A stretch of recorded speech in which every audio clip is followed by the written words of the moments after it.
así este. Por esta razón también nosotros, desde el día que lo supimos, no hemos cesado de orar por vosotros y de rogar que seáis llenos del conocimiento de su voluntad en toda sabiduría y comprensión espiritual, para que andéis como es dignos del Señor, agradándole en todo, dando fruta en toda buena obra y creciendo en el conocimiento de Dios, fortalecidos con todo poder según la potencia de su gloria, para obtener toda perseverancia y paciencia con gozo.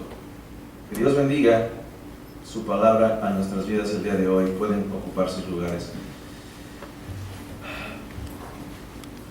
Caray, parece que cada vez que voy a predicar quisiera decirles lo mismo, que este pasaje es el más importante que ustedes pueden escuchar.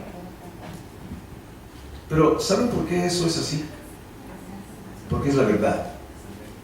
Lo que van a escuchar el día de hoy es tan importante, tan crucial, y les voy a dar tanto que ustedes anoten, que caray, a veces me pareciera casi imposible que lo asimilaran todo. Pero gracias a la persona del Espíritu Santo que radica en cada creyente, es posible asimilar todo lo que vemos en la palabra de Dios. Algunos son más lentos, otros más rápidos a asimilarlo, pero a la larga todos deberíamos de asimilarlo. Si alguien puede prender el aire acondicionado, sí, porque está aquí que hierve. Ok, muy bien. La oración de petición y alabanza para la iglesia colosense. La última vez que abrimos la Biblia juntos para estudiar el libro de Colosenses, se señaló que Pablo era un hombre de oración y consideramos su oración de gratitud al Señor por la fe, el amor y la esperanza de los creyentes colosenses. En el texto de hoy, que en verdad nada más es 9 al 11, no 9 al 14, pero es toda una predicación, es todo un sermón, simplemente que por la longitud tuve que dividirlo en dos partes. Pero en el texto de hoy vamos a considerar la oración de Pablo y vamos a ver que estaba compuesta de dos secciones: su petición y su alabanza, la oración de petición y la oración con la sección de alabanza. Vamos a comenzar pues primeramente a analizar la razón para la petición de Pablo. Al comenzar a desmenuzar esta oración de petición y de alabanza de Pablo por la iglesia en Colosas, inmediatamente descubrimos que su oración es algo especial, es algo precioso, porque fluye como resultado de que él escuchó, de que él oyó tan grandes cosas acerca de los colosenses de parte de Epafras. Y es las palabras aquí en este versículo 9, las palabras que comienzan en el versículo: por esta razón, nos van a entender esto. Por esta razón es que oro por ustedes. ¿Por qué? Porque acabo de oír de lo que ustedes están haciendo, creyendo y demás.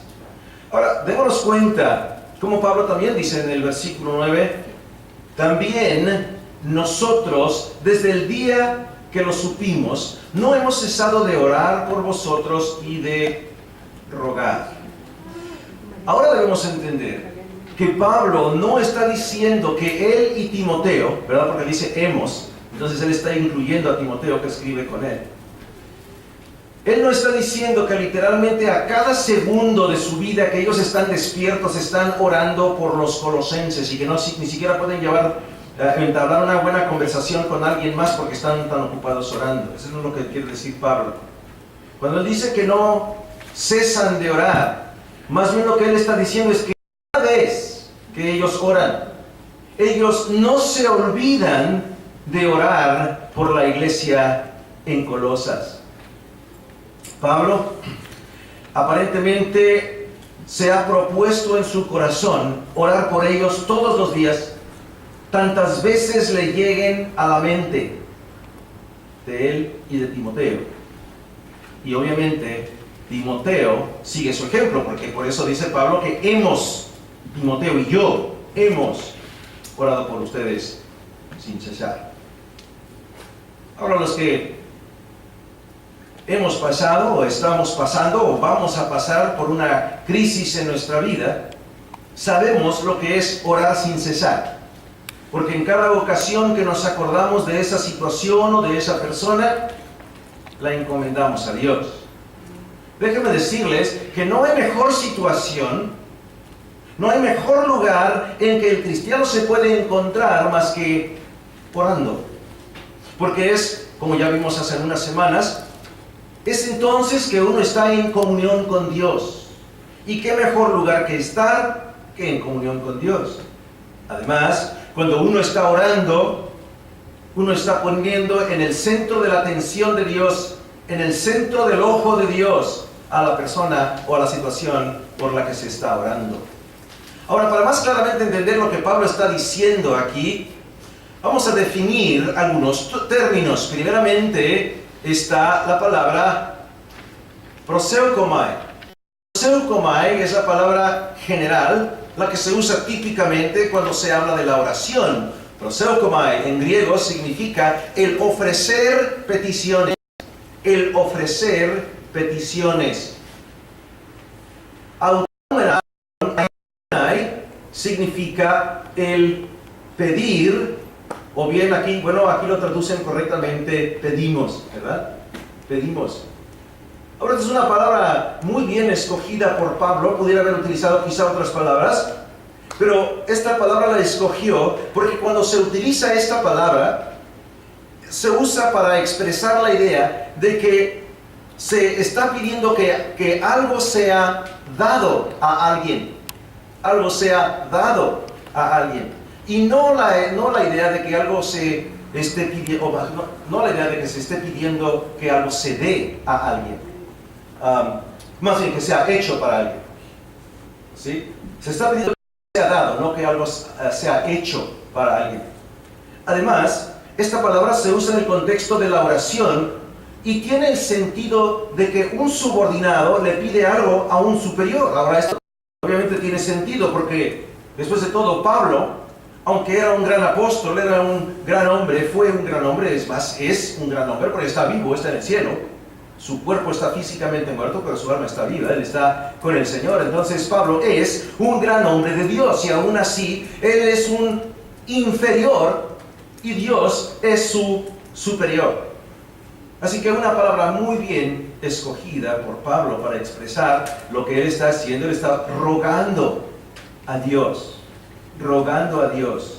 por la gente de Filipos. Así que esa es la razón por la cual él está orando, porque él ha sabido de que la iglesia en Colosas está creciendo, está haciendo bien, después de escuchar el Evangelio, está desarrollándose como debe. Ahora vamos a hablar acerca de lo que se ruega. ¿Qué es el ruego que Pablo hace? Démonos cuenta que cuando Pablo empieza a orar por ellos, él no pide porque tengan trabajo, no pide porque necesariamente tengan salud, no pide porque tengan vivienda, no pide porque tengan matrimonios felices, no pide porque tengan ropa, no pide por todas las cosas que típicamente los cristianos de hoy día estamos orando a Dios. Miren lo que dice Pablo. Él está rogando, dice a los de Colosas, que seáis llenos del conocimiento de su voluntad. Eso es raro en el contexto moderno. A ver, vamos a hacer una encuesta. Ustedes que están aquí no tienen que levantar su mano ni hacer ninguna acción, pero simplemente en su mente, ¿cuántos de nosotros hemos orado que algún hermano en la iglesia, que algún familiar sea lleno del conocimiento de la voluntad de Dios? ¿Qué estamos orando?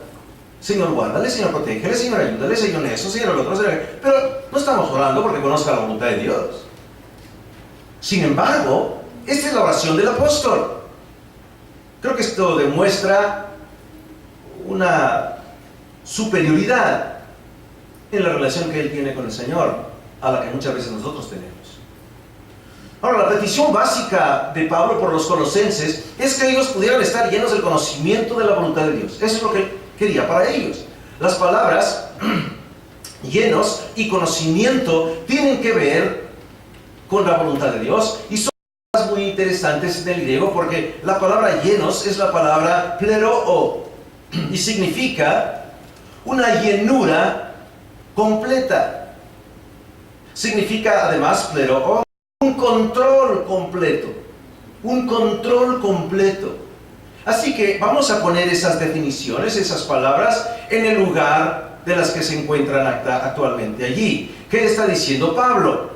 Que seáis completos del control de su voluntad.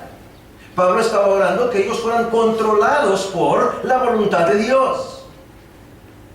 Si nosotros siempre estamos pidiendo por la gente para que sea obediente, que para que sea buen estudiante, que para que haga esto, que para que haga lo otro, ¿no?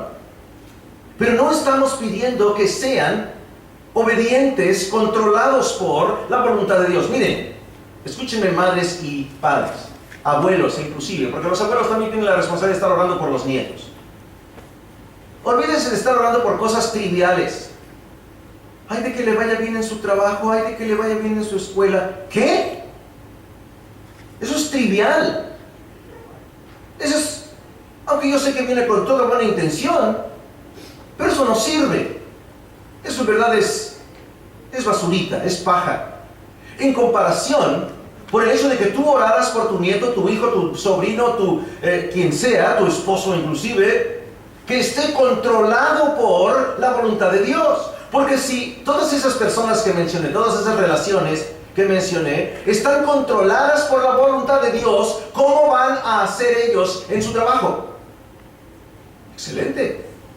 ¿Cómo van a hacer en la escuela? Maravilloso. ¿Cómo van a hacer ellos con sus amistades? Fabuloso. ¿Sí me estoy explicando? Pero nosotros estamos orando a un nivel inferior del que deberíamos estar orando. Nosotros estamos orando aquí. Pablo dice que debemos estar orando allá, a ese nivel. ¿Sí me estoy explicando? Nosotros estamos preocupados que él ponga atención, que porque lo que sea, no el chamaco en la escuela, de que porque se aplique, que saque buenos grados. Buenos grados. ¿Y su mente? ¿Y su corazón? ¿Y su espíritu? ¿Quién los va a controlar? ¿Quién? Vamos a ver prontamente que el que los controla es muy importante. El conocimiento, la palabra gnosis en el griego, pero aquí Pablo agrega una prefixia que es epi. Entonces la palabra ya no es gnosis, sino es epignosis. Y eso hace que este conocimiento no sea un conocimiento común y corriente, sino es un conocimiento aún mayor, aún más profundo, aún más pleno, más completo, más lleno. ¿Sí? Cuando tú y yo pedimos a Dios que Él dé su conocimiento, de su voluntad a la gente, le estamos pidiendo a Dios que le haga saber lo que Él quiere que ellos hagan y que Él les controle. Miren, Dios es el único dador de tal conocimiento, según nos dice 1 Corintios 1:5 y Efesios 1:17 y Filipenses 1:9. Es más, tal conocimiento se encuentra nada más en Cristo. Miren, vayan al segundo capítulo de Colosenses. Aquí mismo, en el mismo libro, segundo capítulo, versículo 3. Hablando de Cristo, en quien están escondidos todos, si dieron cuenta de esa palabrita, todos los tesoros de la sabiduría y del conocimiento. Está en Cristo.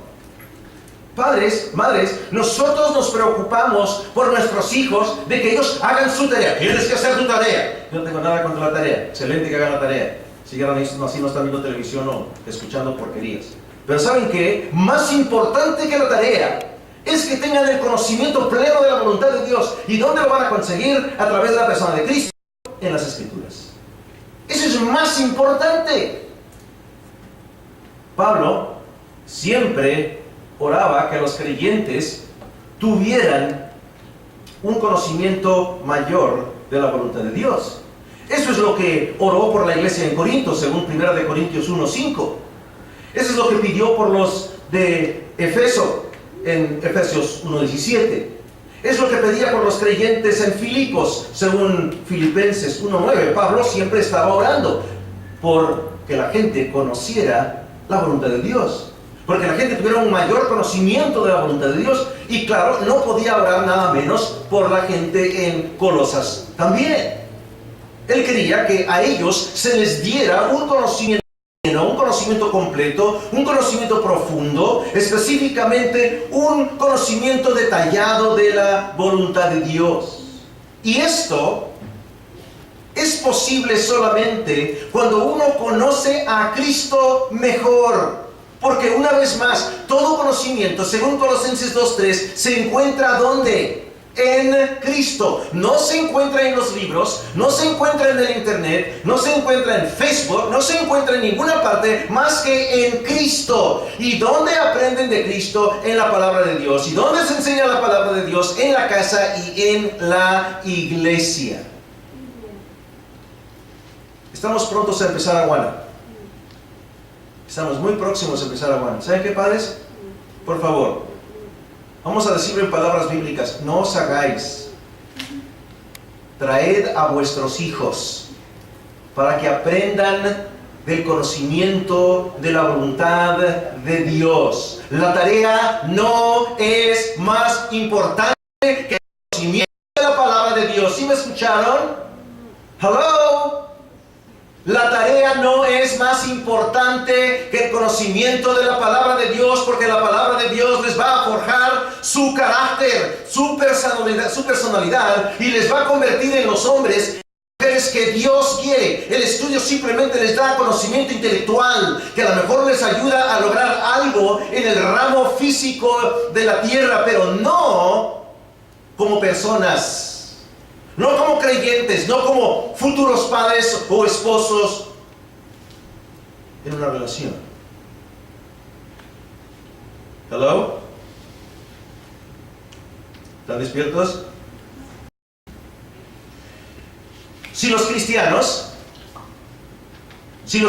pueden y deben de conocer la voluntad de Dios para sus vidas de una manera más profunda, más clara, y si tal conocimiento está en Cristo, entonces ciertamente su voluntad para cada uno de nosotros no es un secreto.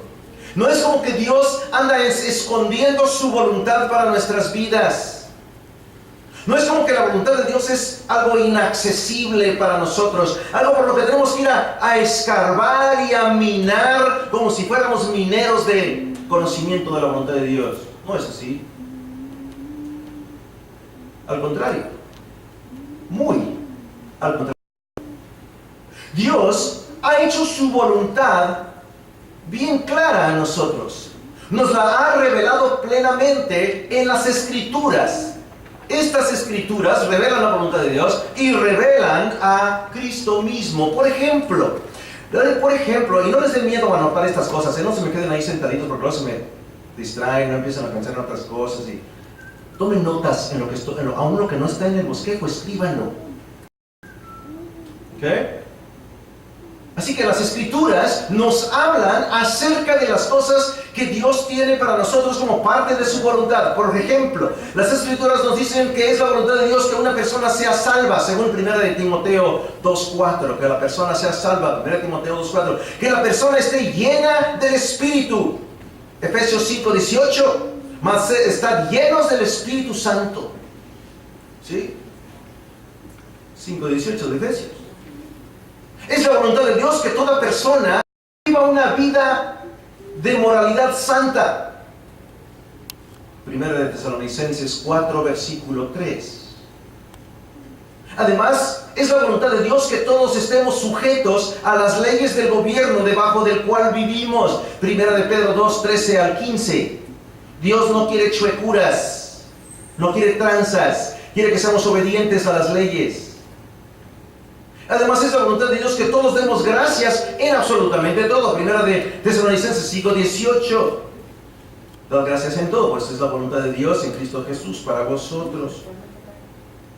Y en el centro de todas estas, y a propósito hay muchísimas cosas más que la Biblia nos revela como parte de su voluntad para nuestra vida, pero en el centro de todo esto, claro, está el hecho de que Dios tiene como parte de su voluntad para ti que tú y yo le amemos con todo nuestro corazón y con toda nuestra alma y con toda nuestra mente y con toda nuestra fuerza, y que amemos a nuestro prójimo como a nosotros mismos. Marcos 12 del 30 al 31. Déjame preguntarte esta pregunta, mi hermano y mi hermana. Tú que estás aquí, tus hijos o tus nietos que están aquí, ¿ellos aman a Dios de esa manera? ¿Tú amas a Dios de esa manera? ¿Sí o no? Si la respuesta es no, entonces ya sabes tú cuál es tu trabajo principal.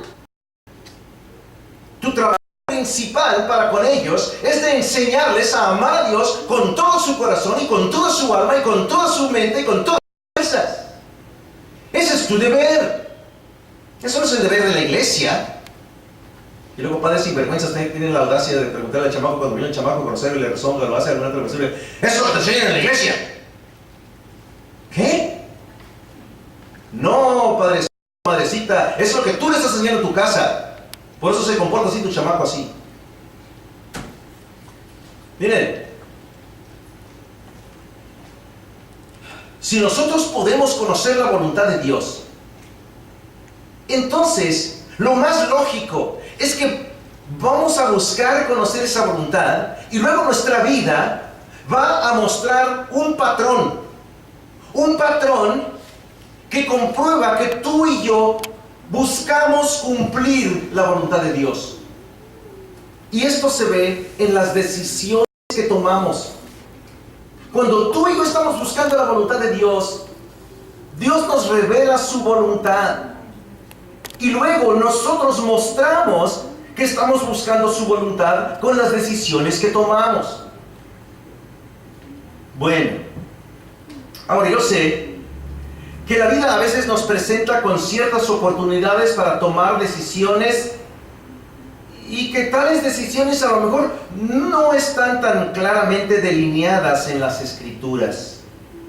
¿Debo vivir en esta vecindad o debo vivir en esta otra vecindad? ¿Debo de comprar este carro o comprar aquel carro? ¿Debe mi hijo o mi hija ir a esta escuela o esta otra escuela? No puedes ir a primera de escuelas de 324 y que ahí te diga.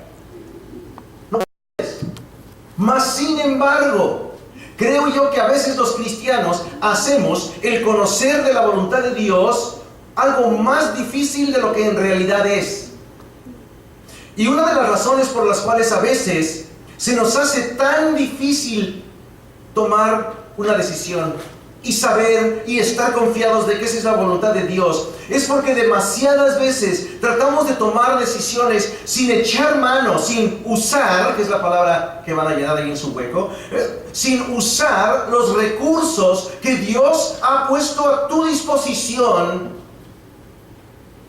para lograr tener las decisiones, poder hacer una toma de decisión correcta. Por ejemplo, no consultamos la Biblia. No consultamos lo que la Biblia dice acerca de ese tema. A veces dicen los papás, es que yo quiero que mi hijo vaya a esta escuela, entonces por lo tanto van con la hermana fulanita. Oiga, hermana, ¿puedo poner que mi hijo, su domicilio aquí para que mi hijo pueda ir a esta escuela? No. No y no. Eso es mentir. ¿Y sabes lo que es la mentira? Empieza con P y termina con O. No harás tranzas. Esa es la traducción moderna. ¿Ok? No mentirás. Consulta la Biblia y ve si la decisión que vas a hacer acerca de lo que quieres hacer con tu hijo y el domicilio y demás está bien o no está bien. Y la Biblia va a decir claramente que no. A veces la gente no se pone a orar. Y la gente anda despavorida, corriendo para allá y para acá, andan como pollo sin pescuezo, tratando de tomar una decisión. ¿Y cómo lo voy a hacer? Ay, no sé, ay. Pero orar a Dios, una idea tan rara, orar a Dios pidiéndole dirección.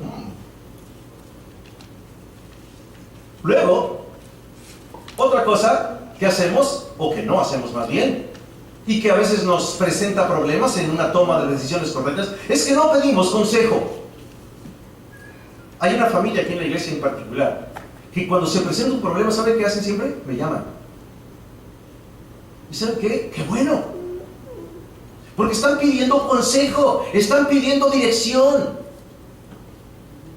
Eso es bueno, pedir buen consejo. Pedir buen consejo. De personas que aman a Dios, que aman su palabra, que te aman a ti y que quieren lo mejor para ti. Pedir consejo. Pero no, en vez de pedir consejo, nada más brincan y toman una decisión a lo loco. ¿Qué más nos da Dios a nuestra disposición para poder tomar decisiones correctas? La Biblia, la oración, el buen consejo, las circunstancias. Muchas veces las circunstancias te dictan lo que debes hacer o lo que no debes hacer. Aunque estas no deben de ser confiadas aisladamente. Es decir, no puedes confiar nada más en las circunstancias porque esas cambian, esas varían. Entonces, es un factor más, pero no es el único. Y luego también los deseos. ¿Qué es lo que uno desea? Miren, Dios no es un matagustos que no quiere darte el gusto de lograr lo que tú quieres, lo que tú sientes en tu corazón. Pero una vez más, cuidado con eso. Así que muchos cristianos andan batallando porque no leen la Biblia para consultar lo que dice la palabra de Dios, porque no se ponen a orar, porque no consultan con buen consejero, porque no miden las circunstancias y además desechan sus propios deseos y sentimientos. Ahora, otra razón por la cual la gente lucha en la toma de decisiones y en el identificar la voluntad de Dios es porque muchas veces una persona sabe perfectamente bien en su corazón que lo que quiere hacer está claramente mal, que es algo totalmente erróneo, algo pecaminoso, algo sucio, fuchi, feo. Y sin embargo dicen, es que estoy buscando la voluntad de Dios, cuando en realidad lo único que están haciendo es tratando de encontrar una manera de justificar sus deseos pecaminosos y a la misma vez saber que esa cosa que quieren hacer es algo malo, pero se esperan y tratan de hallar la forma de justificarse. Lo que están haciendo también es resistirse a la voluntad de Dios de hacer lo opuesto. ¿Sí me explico? A veces queremos hacer esa cosa tanto que estamos tratando de hallar la manera de justificar, de hacer lógico lo que se quiere hacer para poder luego hacer esa cosa. Pero todo lo que estamos haciendo es nos estamos resistiendo a lo que ya sabemos que Dios no quiere que hagamos. O bien que Dios quiere que hagamos y no queremos hacerlo. Luego también, a veces la respuesta a lo que debiéramos de hacer, que sabemos que está correcto, está allí delante de nosotros. Está allí delante de nuestros ojos y nos da temor. Nos estamos temerosos de tomar un paso de fe y hacer lo que Dios claramente está señalando como el paso correcto.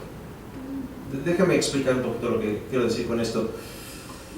Cuando lo que queremos hacer no viola las Escrituras, cuando hemos orado buscando la sabiduría de Dios, cuando hemos consultado con aquellos que aman a Dios y la obediencia a su palabra, y cuando hemos analizado las circunstancias, cuando hemos hecho todo esto, y cuando hemos escuchado el inclinar de nuestro corazón, entonces claro podemos saber que esa decisión que vamos a tomar es lo correcto.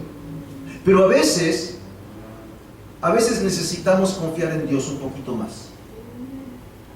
Necesitamos poner el deseo de nuestro corazón allí delante de Dios y decir, caray Señor, ya he hecho todo lo demás que debo hacer para determinar tu voluntad y mi corazón está indicando que debo hacer esto. Ahora, sin embargo, hay una cosa con la cual debemos de tener mucho cuidado. Cuando nuestras decisiones están basadas simplemente, únicamente, totalmente en nuestras emociones, en nuestros deseos, casi siempre esa decisión va a ser una decisión equivocada. ¿Sí? Hay veces, claro, todos lo hemos vivido, yo lo he vivido, donde yo quiero hacer algo, porque yo quiero aquí mi corazoncito, pam, pam, pam, pam, pam, pam, me dice, haz esto. Y yo lo quiero hacer, y lo quiero hacer. Y luego, ¿qué pasa? Las cosas salen mal. ¿No es así? Ustedes lo saben, lo han vivido, yo sé que lo han vivido. Porque escuchamos el corazón. No escuchamos la voz de Dios. Y por esta razón es que Pablo ora que al buscar los creyentes la voluntad de Dios, que dichos creyentes puedan hacerlo en toda sabiduría y comprensión espiritual. Que al tomar decisiones, que al considerar la voluntad de Dios, nosotros buscar tomar decisiones en toda sabiduría y comprensión espiritual. Comprensión espiritual. No dije comprensión lógica, dije comprensión espiritual. Ahora, tú y yo, creyentes, y aquellos que están allá afuera, no creyentes, no pueden saber lo correcto. No podemos tú y yo como creyentes conocer la voluntad de Dios como resultado de nuestro propio esfuerzo para determinar lo que va a ser mejor para nosotros o nuestras familias. Nosotros, tú y yo, no podemos confiar nada más en nuestra inteligencia para determinarlo. No hay cantidad de razonamiento humano, no hay cantidad de sabiduría humana o de conocimiento humano que exclusivamente puede revelar la voluntad de Dios. Porque saben que la inteligencia humana, el cerebro humano, lo único que puede convertir a una persona es en alguien arrogante. Alguien que dice, pues yo lo hice por mis esfuerzos, por mi inteligencia, por mi esfuerzo, por que yo le eché ganas. Eso es arrogancia. El conocimiento de la voluntad de Dios viene solamente mediante el Espíritu Santo. Si no me creen, consulten con 1 Corintios capítulo 2 versículos 5 y 6 y 13. Segunda de 1 Corintios, más bien 1 Corintios 2, 5 y 6 y versículo 13. Porque es el Espíritu Santo quien exclusivamente alumbra al creyente y da dirección al creyente a través de la palabra de Dios. Ahora, a lo mejor algunos de ustedes estaban ya desbalagándose mentalmente. Así que, ¿me escucharon lo que les dije? Les dije que el Espíritu Santo es el que nos da la dirección de Dios a nuestras vidas cuando tú y yo leemos la palabra de Dios. Cuando tú y yo leemos la palabra de Dios. Ahora, ¿ven por qué cada rato estoy yo duro con ustedes? Que lean la palabra de Dios todos los días, todo lo que puedas. Miren, Pablo está diciendo que el Espíritu Santo nos va a dar a ti y a mí la Sofía. No es una muchacha, Sofía. Sofía es la palabra para sabiduría en griego. Dios va a dar la sabiduría. Esta palabra a propósito aparece 6 veces aquí en el libro de Colosenses. Aparece en el versículo 9, en el versículo 28, en el capítulo 2, versículo 3, en el capítulo 2, versículo 23, en el capítulo 3, versículo 16, en el capítulo 4, versículo 5. Así que entonces, la sabiduría neumáticos, no estoy hablando de llantas, neumáticos es la palabra espiritual en griego. La sabiduría espiritual es una sabiduría práctica. Una sabiduría práctica que viene de Dios cuando le pedimos que Él nos dé la sabiduría, que Él nos dé la dirección. ¿Sí me escucharon? Dios mismo promete que Él te va a dar a ti, que Él me va a dar a mí, que Él nos va a dar a nosotros la sabiduría para tomar decisiones correctamente, pero nos la va a dar cuando se la pedimos. Cuando se la pedimos. Miren, vayan al libro de Santiago, guarden su lugar ahí en Colosenses 1, pero vamos a Santiago juntos. Santiago capítulo 1, vamos, todo el mundo, con sus Biblias. Santiago 1, versículo 5, Dios nos está prometiendo a ti y a mí que cuando tú y yo tenemos que tomar decisiones, Él nos da sabiduría. Miren aquí, dice, pero si alguno de vosotros se ve falto de sabiduría, que le pida a Dios. Que le pida a Dios. Miren lo que me está diciendo ese versículo a mí.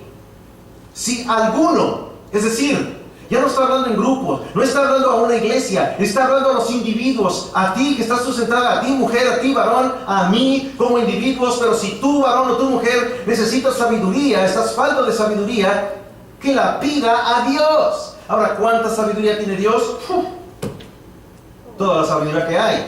Por lo tanto, la presa de sabiduría, el almacén de sabiduría, el pozo de sabiduría, la fuente de sabiduría es inexhaustible, inacabable, nunca deja de ser, nunca cesa, siempre está allí, siempre está disponible, siempre está al alcance, siempre va a fluir cuando tú se la pides a Dios, porque viene de Dios. Si alguno está falto de sabiduría, que la pida a Dios, el cual da a ¿quién? A todos. No, pues es que yo soy medio burro, pastor. No importa aunque seas el más burro de todos los burros. Dios te da sabiduría si tú se la pides. Mira que hizo hablar a ese burro sobre el cual iba montado Balaam. Lo hizo hablar a un burro, así que burro de veras. ¿Qué no podrá hacer contigo? El cual da a todos, ¿y cómo la da? Abundantemente, no de a poquito. No así chiquita, una sabiduría chiquita, no. Abundantemente y sin reproche, y le será dada. Cuando tú necesitas dirección en tu vida, pídele a Dios: Señor, ¿qué hago? Tú dirígeme, Señor, tú enséñame, dame el conocimiento de tu voluntad, hazme saber lo que yo tengo que hacer, porque yo no sé. Yo estoy tapado, Señor. Y el Señor no se va a ofender cuando tú dices: yo estoy tapado, Ella ha escuchado esas palabras antes. Él no es ignorante del vocábulo callejero. Así que, ¿qué significa todo esto? Significa que, mira, ¿sabes qué quiere decir este versículo? Este versículo nos está diciendo que tú y yo debemos estar orando más. Y que tú y yo debemos estar orando más por la sabiduría que viene de Dios. ¿Por qué? Porque tú y yo no tenemos las respuestas a lo que debemos de hacer. ¿No es así? Cada vez que viene una situación en nuestra vida, ¿a poco no siempre decimos: híjole, pues ¿qué haremos? ¿Para qué será? Yo creo que lo vamos a hacer así. Porque no siempre sabemos lo que debemos hacer. Y Dios sí sabe. Dios sabe cuál es el mejor curso. Y Dios tiene toda esa información. Y Dios te la quiere dar a ti, te la quiere dar a mí. Y nosotros estamos aquí batallando y haciéndonos los tontos. Batallando, luchando, frustrándonos, preocupándonos. Cuando Dios dice: nomás pídeme, yo te lo doy en abundancia, porque yo la tengo toda y te la quiero dar. Y tú y yo no: ay, es que no sé qué hacer, ay, ¿cómo le voy a decir? Oh, no hay una puerta, no hay nada, ay. ¿Por qué? Bueno, yo pregunto, ¿no? Así que el conocimiento de la voluntad de Dios viene a través de la sabiduría espiritual. Ahora, requiere algo. El tener la sabiduría de Dios, el conocer la voluntad de Dios, requiere neumáticos sunesis. ¿Qué es eso? Comprensión espiritual. ¿Qué no leímos en el versículo 9? ¿Qué es lo que Él está pidiendo por la gente de Colosas? En toda comprensión espiritual. neumáticos, espiritual, sunesis, comprensión. Ahora, esta palabra se refiere a un análisis claro, a una toma de decisiones inteligente, al aplicar el conocimiento de Dios a cualquier número de situaciones difíciles o problemas que a veces se nos presentan en la vida cotidiana. Problemas en el área de la práctica, problemas en el área relacional, problemas en el área espiritual. Miren, ¿saben por qué Pablo les hablaba acerca de todo esto a los de Colosas? Porque ellos se encontraban en una situación, y no hemos entrado en todo eso todavía, pero como adelanto, ellos se encontraban en esa iglesia, en una situación en que se habían filtrado gentes que traían doctrinas herejes, doctrinas erróneas, y esa gente les enseñaba de que tenían que tener conocimiento intelectual para poder de veras ser salvos. Y les enseñaban de que tenían que hacer ciertas cosas y dejar de hacer ciertas cosas, porque si no, no iban a ir al cielo. Y enseñaban de que tenían que adorar a los ángeles, y que los ángeles eran como intermediarios entre Dios y el hombre. Enseñaban toda clase de porquería. Y Pablo les está tratando de hacer entender de que solamente la sabiduría, el conocimiento que viene de Dios, solamente ese es el que de veras puede ser algo productivo y beneficioso para el creyente cristiano. Y esta gente se estaba dejando llevar por las mentiras de esa gente que se estaba filtrando en esa iglesia. Ahora, fíjense, escúchenme bien. Escúchenme bien. Hoy día, aún hoy día, en el ámbito espiritual, hay gente que está buscando maestros que les digan lo que ellos, los oyentes, los congregantes, quieren escuchar. ¿Sí? Están buscando a pastores, a predicadores que les digan lo que ellos quieren saber. Cosas que ni siquiera tienen nada que ver con la palabra de Dios. Pues que si habrá extraterrestres. ¿Qué? Y luego, a veces somos tan ingenuos que hasta los mismos cristianos, oiga pastor, ¿y usted qué cree de eso de que dicen los mayas que el mundo se va a terminar? ¿Cómo que qué digo? ¿Quieren que les diga lo que Dios dijo de eso? No es por grosería, ¿eh? ¿Pero saben qué pienso yo de todo eso? Eso es todo lo que es. Puro aire. Porque no está basado en la Biblia. Los mayas no eran creyentes. Los mayas eran adoradores de ídolos. Y lo único que ellos podían sacar de su mente son mentiras, fábulas. Y la gente anda toda ahí alarmada que se va a acabar el mundo. Se va a acabar, no, hasta que Dios no quiera. Además, hay creyentes, aún hoy día, que en el ramo mental, emocional, buscan la ayuda de psicólogos o de psiquiatras que tratan de resolver asuntos en los cuales ellos no están capacitados para resolver. ¿Cuánta gente creyente lleva a sus hijos a psicólogos y psiquiatras cristianos que porque el hijo tiene problemas emocionales? Están yendo a psicólogos y a psiquiatras que supuestamente son expertos, pero no son expertos. ¿Por qué? Ellos no saben de la palabra de Dios. El ir a un psicólogo, a un psiquiatra no es lo malo. Lo malo es que vas a un psiquiatra o un psicólogo que no tiene idea alguna de la persona de Dios o de la palabra de Dios. Ahora déjenme decirles que Jesucristo dice: yo soy el camino, yo soy la verdad y yo soy la vida, y nadie viene al Padre si no es por mí. Entonces eso me da a entender que Cristo es el verdadero psicólogo, el verdadero psiquiatra, que es el único experto en todos los asuntos de la existencia humana. Así que si los creyentes quieren saber cómo tratar con los asuntos de la vida, lo que deben de hacer, cómo deben de tomar decisiones correctamente, entonces lo que deben de hacer no es ir con un psicólogo o con un psiquiatra que no sabe de lo que está hablando, y simplemente porque tiene el título doctor tras su nombre, no quiere decir que sabe lo que está haciendo. Lo que debería de ser el cristiano es temer a Dios, buscar su sabiduría en toda comprensión espiritual, porque el temor a Dios es el principio del conocimiento, nos dice Proverbios 1:7 y también 9:10.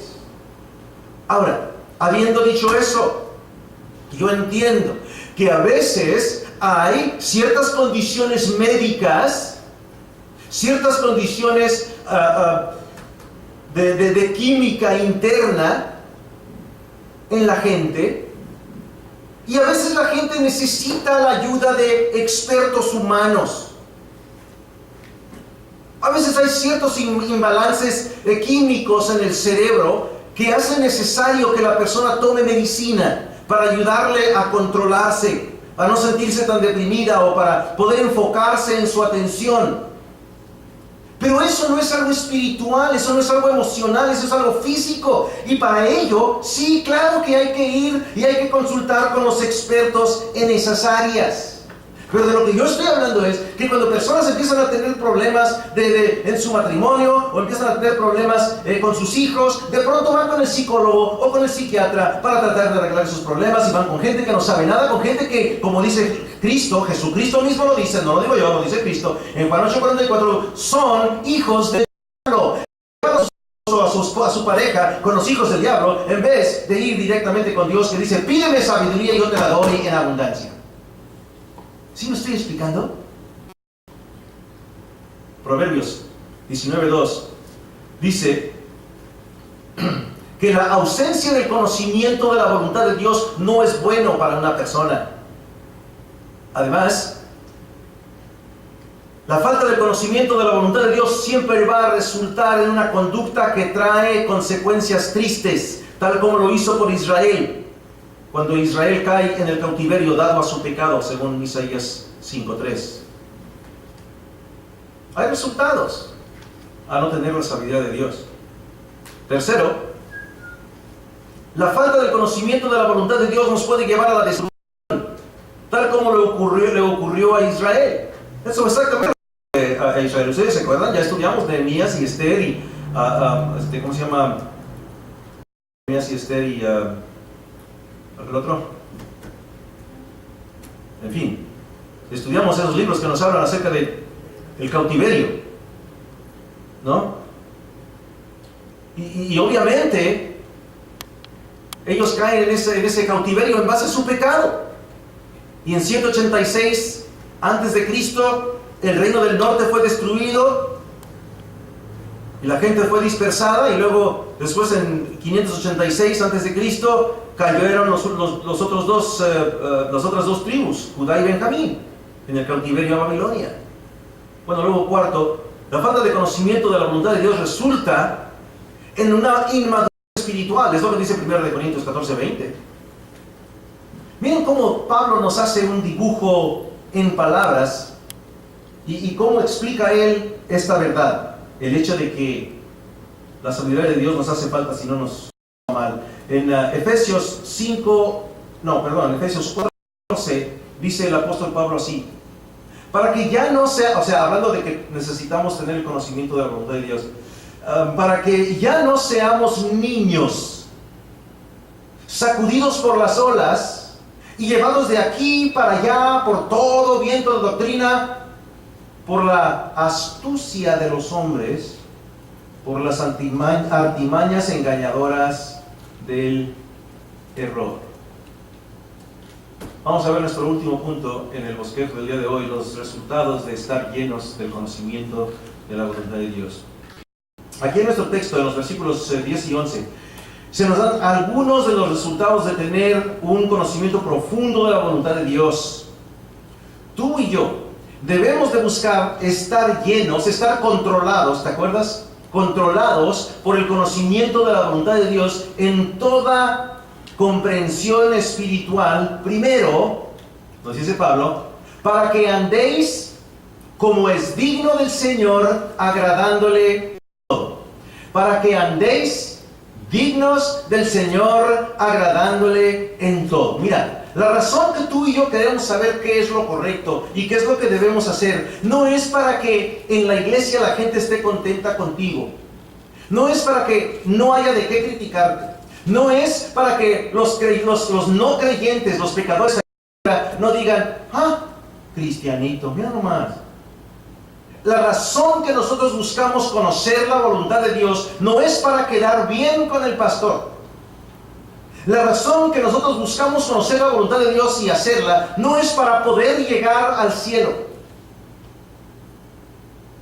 La razón que tú y yo debemos procurar conocer la voluntad de Dios y ponerla en práctica es para que andemos dignos del Señor, agradándole en todo. Miren, uno de los problemas, o uno de los errores que yo creo que muchas veces como padres cometemos, es que les enseñamos a nuestros hijos, es mejor que me obedezcas, porque si no me obedeces te va a ir mal, ¿eh? Es que eso está mal, ¿eh? Eso está mal. Eso es incorrecto. Ya que estamos en ese tema, ahorita que se me viene a la mente, les voy a pedir algo, por favor. Escúchenme todos. A veces he escuchado que ustedes le dicen a los hijos, a los nietos, a lo que sea, ¿no? Dicen, mira, que ahí está el pastor se va a enojar. ¿Saben qué? No, por favor, no hagan esa grosería. No digan eso, por favor. El pastor no se va a enojar. Si ustedes no pueden, ustedes tienen que poder entrenar a ese chamaco, a esa chamaca que haga lo correcto, porque eso es lo correcto. No porque el pastor se enoja. No porque te va a ir mal con el pastor. Ni tampoco debe decir, ahora es cuando venga tu padre. Tampoco así. Esto es extra, ¿eh? Esto normalmente viene en los temas de matrimonio y de familia y todo eso, pero esto es extra. Pero ¿saben qué? La razón que nosotros les deberíamos de ayudar a nuestros hijos a que sean obedientes es para que anden como es digno del Señor, agradándole en todo. La razón por la cual nuestros hijos deben de obedecer es para que agraden a Dios. Esa es la razón. No porque si no te lo vas a zumbar. El hecho de que te lo vas a zumbar es extra. El hecho de que te lo vas a zumbar debe de ser, y a propósito, no solamente debes de obedecer para que agrades a Dios, pero si no obedeces, te voy a zumbar. ¿Sí me explico? Miren, la palabra digno es la palabra es la traducción de la palabra griega axios.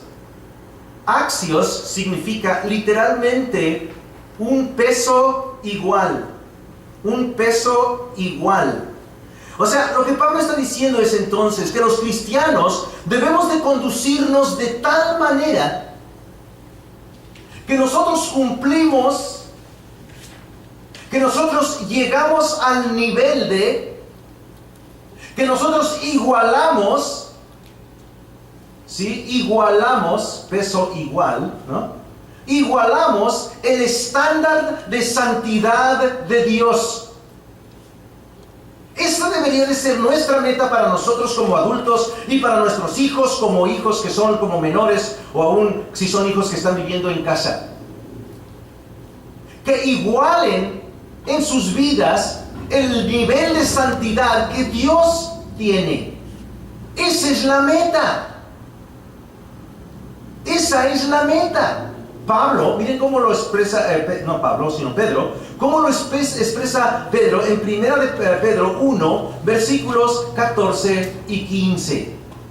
Dice así Pedro, versículo 14: como hijos obedientes, no os conforméis a los deseos que antes teníais en vuestra ignorancia, sino que, así como aquel que os llamó es santo, así también sed vosotros santos en vuestra manera de vivir. Padres, madres, ¿qué ejemplo están dando ustedes a sus hijos en sus casas? Abuelitos, ¿qué ejemplo les dan ustedes a sus hijos, a sus nietos? ¿Qué ejemplo? ¿Están viviendo vidas santas? Miren, ¿se acuerdan que hablamos de estar llenos del conocimiento de la voluntad de Dios? Dijimos que la palabra llenos nos habla acerca de control, un control completo. Miren, la persona o la cosa que controla nuestros pensamientos va a dictar nuestros sentimientos, nuestras emociones. Lo que controla nuestro pensar es lo que va a determinar las intenciones y actitudes y palabras y acciones que tú y yo vamos a desempeñar. Una vez más, la persona que controle tu manera de pensar, que controle tu cerebro, que controle tu meditación, va directamente a determinar cuáles van a ser los sentimientos que tienes, las intenciones que posees, las actitudes que muestras, las palabras que pronuncias y las acciones que llevas a cabo. Así pues, si el conocimiento de la voluntad de Dios, si la palabra de Dios, si Cristo, en quien se encuentra todo conocimiento, satura y controla tu mente, entonces todo lo que tú y tus hijos y yo vamos a hacer, va a ser aquello que es digno del que nos salvó del infierno. Pero si no es la palabra de Dios que nos muestra a Cristo, la palabra de Dios que transforma, que salva y transforma los corazones, no es lo que nos controla, sino que es el deseo de ganar más dinero, el deseo de tener una mejor carrera, el deseo de tener una mejor casa, el deseo de tener esto y lo otro y tener X logros. Si eso es lo que satura y controla nuestra mente, entonces no vamos a estar bajo la voluntad de Dios y vamos a fracasar, vamos a fallar, vamos a hacer fracasos en la vida. ¿Se acuerdan que les dije al principio que cada sermón digo yo, caray, este es el más importante porque tiene tanta información tan tremenda, tan pesada, tan fuerte, tan vital para la vida de los creyentes? Este es el mero, este sermón es el mero, este es el que deben de escuchar, este es el que deben de aplicar. ¿Por qué? Porque esta es palabra de Dios, hermanitos. Entonces, ¿no son ideas mías? Yo no puedo pensar así a tal profundidad. Esto es Dios hablando. Aleluya. Ese no soy yo. Yo soy un menso, un tapado. Yo no soy nada. Pero esta es palabra de Dios. Dios es el que trae estos pensamientos y los pone en mi mente para que yo los ponga en la computadora y yo los ponga en palabra para ustedes. ¿Ven qué tan profunda es la palabra de Dios? Miren, escúchenme. Como si no estuviéramos escuchando. No, yo sé, pero de todos modos, escúchenme. Miren, el simplemente agradar a Dios, el simplemente agradar a la gente, el simplemente tener algunos logros académicos, el simplemente cumplir con ciertas normas de la sociedad. Todo esto es absolutamente insuficiente para el cristiano. No sirve de nada. Es porquería, es basura. ¿Por qué? Porque Dios nos ha puesto la barra más alto que eso. Dios quiere que seamos como Él, que seamos como santos. Dios quiere que su gente, que su pueblo alcance sus estándares. ¿De qué? De santidad. Por lo tanto, debería de ser el deseo de todo creyente genuino, debería de ser el deseo todo con su mente, No, o sea, no con su mente, sino con su mente, que le consume, vaya. Debe de ser el deseo todo consumente de todo cristiano, ser controlado por Dios, por la palabra de Dios, por la voluntad de Dios, que se revela en la palabra, para que así pueda vivir de una manera que llena las expectaciones de Dios. El problema es que tú y yo somos necios, somos tercos, somos ataimados, somos burros. Híjole, queremos hacer lo que tú y yo queremos hacer. Queremos vivir la vida que nos pega la gana. Y eso no es lo que Dios quiere. Mira, vivir en cualquier proporción debajo del nivel que Dios pone es insuficiente. Pues yo quiero ser obediente a Dios, pero pobre, espérame, no, tanta santidad como que no, oye, pues, es que también uno es ser humano, también no hay que ser, hay que tener un poquito de diversión, y pues, no. Cualquier nivel menor debajo de la santidad de Dios es algo insuficiente para Dios. Es más, como nos dice en el versículo 11. Fíjense, mira acá en Colosenses 1, ¿cómo nos dice el apóstol que deben de ser las cosas? En el versículo 11 nos dice, versículo 10, para que andéis como es que digno del Señor. Tú y yo deberíamos de andar dignos del Señor. Entonces, tú y yo no deberíamos de andar, como anda el resto del mundo. No deberíamos de hacer lo mínimo. Tú y yo deberíamos de hacer lo máximo. Y lo máximo es vivir conforme a la santidad de Dios.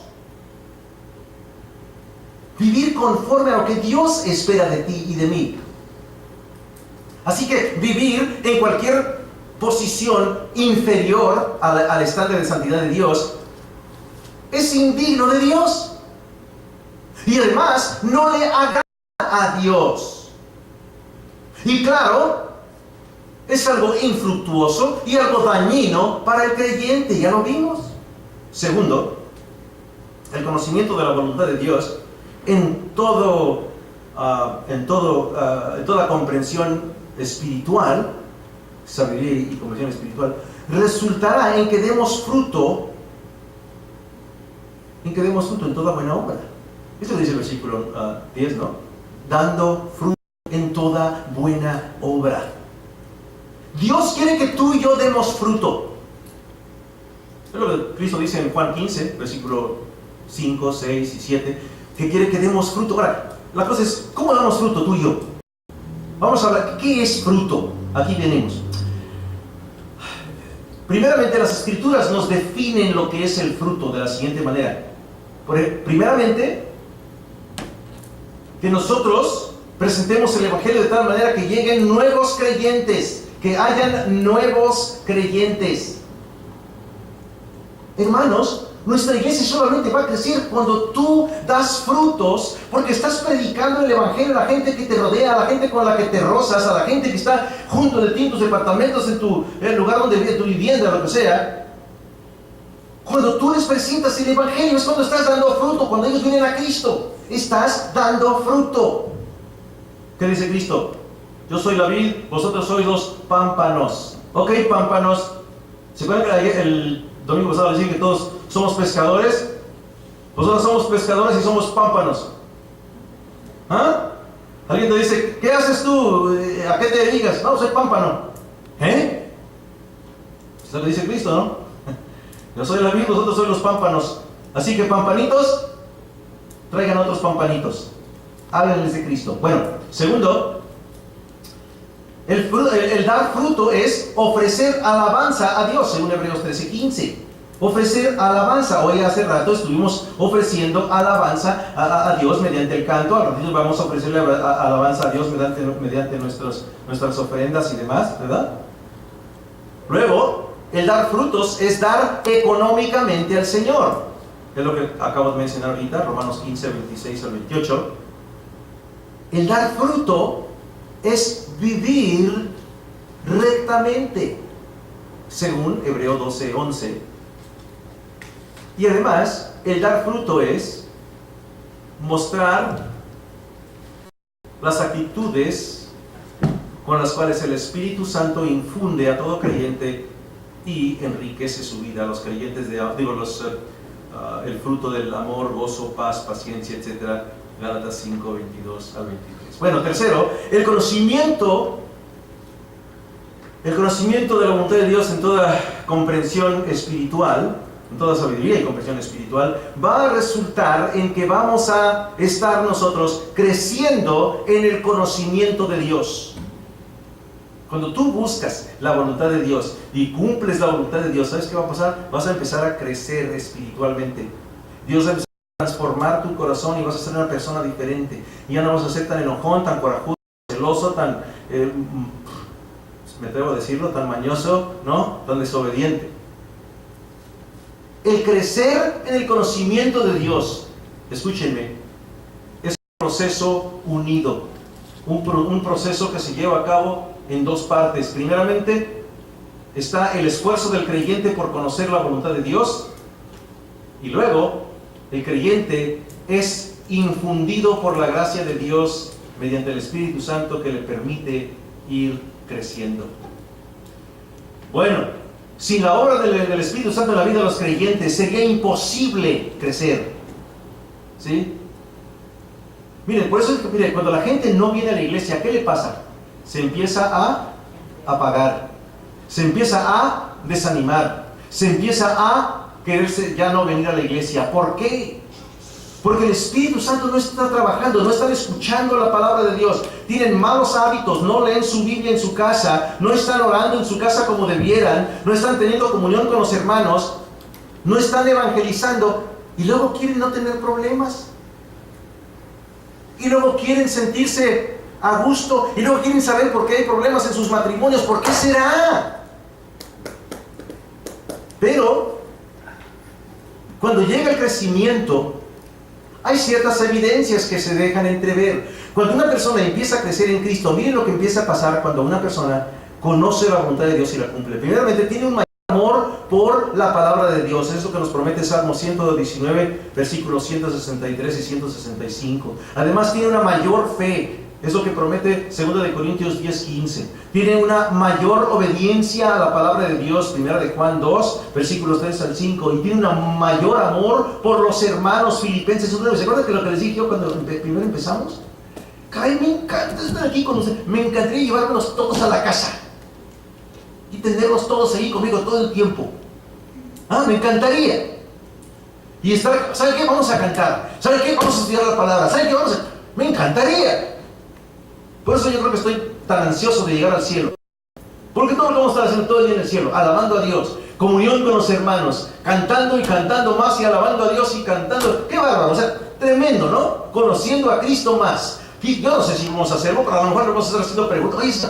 Oye, ¿y cómo era Pedro así cuando lo conocí? Oye, Pedro, ¿tú te acuerdas cuando fueron y que Cristo anduvo en el agua? Oye, ¿cómo era, O sea, qué bárbaro. Y alabando a Dios y cantando. Tremendo. Pero, bueno, tendremos que esperar. Ustedes y yo sabemos todos, es tan difícil para ti y para mí como cristianos vivir al nivel de santidad, cumplir con los estándares de Dios, vivir una vida digna de Dios, agradándole en todo. Sabemos qué tan difícil es ir creciendo y dando frutos espirituales. Así que, puesto que es tan difícil, ¿cómo lo hacemos de manera consistente? ¿Cómo lo podemos hacer de manera consistente? El versículo 11 nos dice que podemos hacer todas estas cosas cuando tú y yo somos fortalecidos con todo poder según la potencia de su gloria. Así que, número 4, el conocimiento de la voluntad en toda sabiduría y comprensión espiritual va a resultar cuando nosotros estamos espiritualmente fuertes. La palabra fortalecidos aquí es un participio presente, lo cual nos indica que la fortaleza de Dios es algo, un proceso continuo, un proceso que sigue y que sigue y que sigue, nunca deja de ser. Y esto es clara indicación de que la fortaleza de Dios es lo que les da el poder a los cristianos para poder depender totalmente en la fuerza de Dios. Miren, no hay mayor fuerza, no hay mayor fuente de fuerza para nosotros que la de Dios. Déjenme preguntarles, hay veces que ustedes se sienten como que ya no pueden con las presiones de la vida. A mí me ha ocurrido, yo no sé si ustedes, pero estoy seguro que ustedes también. Y si alguien dice, no, yo siempre ando volando con los angelitos, son mentirosos. Miren, yo tengo buenas nuevas para nosotros. El apóstol nos dice que nosotros podemos ser fortalecidos por Dios, pero miren cómo, conforme a su potencia, conforme a la potencia de Dios. ¿Y cómo, qué tan potente es Dios? Dios es omnipotente, quiere decir todopoderoso. Miren, a Dios nunca le va a hacer falta fuerza. Y si a Dios nunca le hace falta fuerza, y si Él nos fortalece, quiere decir que nosotros vamos a tener toda fuerza. ¿Sí? Nosotros vamos a tener toda potencia. En Él, en Dios, tenemos toda kratos, toda potencia. Ahora, potencia o kratos en griego es potencia o poder en acción. Y miren cómo le llama aquí Pablo en el versículo 11: fortalecidos con todo poder según la potencia de su gloria. La potencia de la gloria de Dios. ¿Sabe qué quiere decir eso? Eso quiere decir que Dios va, cuando nosotros logramos vencer los problemas, vencer los obstáculos, vencer los dolores espirituales, emocionales, físicos que tenemos, cuando nosotros logramos cualquier cosa, Dios va a recibir la gloria. ¿Saben por qué? Porque nosotros no podemos hacerlo solos. Y si podemos vencer, es porque Dios nos da su poder, su potencia. Bueno, vamos a brincarnos un poquito de aquí del material y vamos al punto número 5. El conocimiento de la voluntad de Dios en toda sabiduría y comprensión espiritual va a resultar en obtener toda perseverancia y paciencia con gozo. ¿Qué quiere decir eso? En breve, quiere decir que el conocer la voluntad de Dios en toda sabiduría y comprensión espiritual nos va a permitir a mí y a ti vencer, aguantar, tolerar todo con gozo, muy a pesar de las pruebas y el maltrato al cual a veces podemos ser expuestos. ¿Por qué digo esto? Miren, la palabra perseverancia es la palabra hupomone en griego y significa permanecer debajo de. Permanecer debajo de. Así que entonces, la perseverancia se refiere a un aguante duradero, a una resistencia duradera, a pesar de las circunstancias incambiantes debajo de las cuales nos encontramos. Y podemos permanecer debajo de esas situaciones difíciles, de esas circunstancias difíciles, sin perder la esperanza y sin desanimarnos. La paciencia es otra palabra muy similar en significado, muy similar a hupomone, es la palabra macrotumía. Macrotumía, un poquito diferente a la perseverancia, porque macrotumía nos habla de un aguante duradero a pesar del maltrato o de las lesiones, los daños que pudieran causarnos otras personas. Así que la perseverancia tiene que ver con el resistir bajo las circunstancias difíciles, y la paciencia tiene que ver con el resistir bajo los daños o las injusticias de la gente. Así que Dios nos fortalece, no para que tú y yo podamos hacer lo que se nos pega la gana fuera de su voluntad, sino para que tú y yo, Dios nos fortalece, para que podamos soportar todas las circunstancias y toda la gente difícil. Y así podemos sonreír. Ahora, cuando tú y yo nos saturamos del conocimiento de la voluntad de Dios, cuando tú y yo nos llenamos y dejamos que la palabra de Dios nos controle, entonces Él nos va a fortalecer. Y esto a su vez va a permitir que tú y yo perseveremos bajo situaciones difíciles. Y que perseveremos y tengamos paciencia. Y en todo ello experimentemos metacaris, gozo. Metacaris, gozo. Ahora, esta victoria que tú y yo podemos tener a pesar de las pruebas y a pesar de la persecución o del maltrato que nos dé la gente con gozo, es algo espectacular. Y cuando hablo de gozo, no hablo de felicidad, no hablo de estar feliz. Porque la felicidad es una respuesta emocional a las circunstancias. ¿Sí? La felicidad, el sentirte feliz, es una respuesta emocional a las circunstancias. Pero el gozo es una actitud espiritual. ¿Y por qué digo eso? Porque, ¿cuál es el segundo o la segunda manifestación del fruto del Espíritu de Gálatas 5:22? Porque el fruto del Espíritu es ¿qué? Amor, gozo, paz y demás. En conclusión, déjenme hacerles algunas preguntas. Hermano cristiano, ¿estás tú estás lleno del conocimiento pleno de la voluntad de Dios en toda sabiduría y comprensión espiritual? Déjame hacerte otra pregunta bien difícil. ¿Estás caminando tú de una manera digna del Señor, de tal manera que le agradas a Él en todo? Yo sé que yo no. ¿Qué tal esta? ¿Estás dando el fruto en toda buena obra que debieras? ¿Estás creciendo en el conocimiento de Dios? ¿Qué tal esto? ¿Estás siendo fortalecido por el poder de Dios conforme a su potencia, a la potencia de su gloria? Otra preguntita más. ¿Has llegado tú a obtener la perseverancia y la paciencia y estás experimentando gozo a pesar de las pruebas y la oposición que te rodea? ¿Te gustaría responder sí a todas estas preguntas? A mí sí me encantaría poder responder sí. ¿Sabes qué? Si quieres responder sí a todas estas preguntas, te voy a decir lo que tienes que hacer. Lee la palabra de Dios.